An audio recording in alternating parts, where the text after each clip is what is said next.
在很久很久以前，我们的祖先出于对温暖和节操的需要，发明了衣服。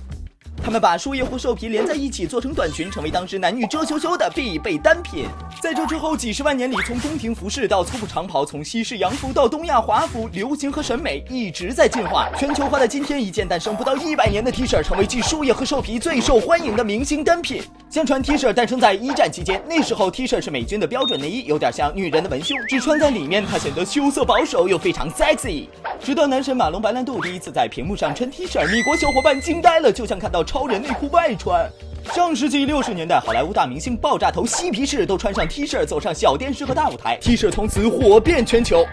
90年代，在中国 T 恤人手一件，前卫小青年在 T 上大谈理想，并称之为文化衫。如今没有件拉风 T， 你都不好意思跟人打招呼。卡通汉字英文 logo 千鸟哥，再怎么 DIY 也玩不出新花样。T 恤要 out 了。今天乔布斯用一个苹果改变世界，我们用 ART 改变了 T 恤的历史。只需一个 APP 激活 ART， 让你成为百变大咖。真维斯 ART 全线店铺现已发售。